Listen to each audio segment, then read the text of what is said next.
దేశం కోసం ప్రాణాలర్పించి ప్రజాస్వామికంగా పరిపాలన కొనసాగించిన కాంగ్రెస్ నాయకత్వం అవినీతికి పాల్పడదలుచుకుంటే వారు ఎక్కడో ఉండేవారని మంత్రి పొన్నం ప్రభాకర్ ఆరోపించారు. సిద్దిపేట జిల్లా హుస్నాబాద్ ఎల్లమ్మ చెరువు కట్ట సుందరీకరణ పనులను మంత్రి పరిశీలించారు. దేశాభివృద్ధి కోసం త్యాగం చేసిన గాంధీ కుటుంబం నేడు నరేంద్ర మోదీ చేతిలో కక్ష సాధింపులకు గురవుతుందని ఆవేదన వ్యక్తం చేశారు.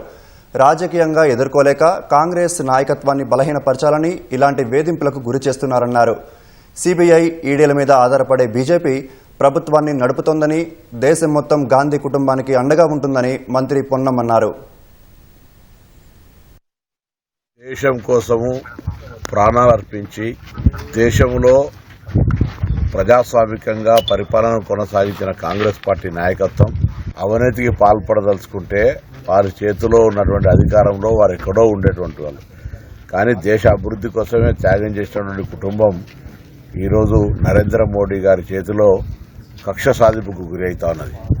రాజకీయంగా ఎదుర్కోలేక కాంగ్రెస్ పార్టీ ఎప్పుడెప్పుడైతే బలపడతా ఉందో, భారతీయ జనతా పార్టీ బలహీనపడే సందర్భంలో నరేంద్ర మోడీ గారు జవాబు చెప్పలేక అటు పార్లమెంట్లో కానీ బయట కానీ ప్రజల వ్యతిరేకత వస్తున్న సందర్భంలో కాంగ్రెస్ నాయకత్వాన్ని డిమోరలైజ్ చేయాలని ఇటువంటి వేధింపులకు గురి చేస్తా ఉన్నారు.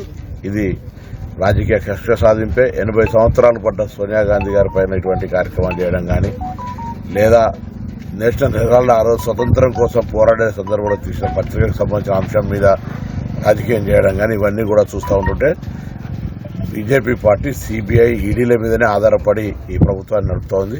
తప్పకుండా దేశం మొత్తం గాంధీ కుటుంబానికి అండగా ఉంటుంది.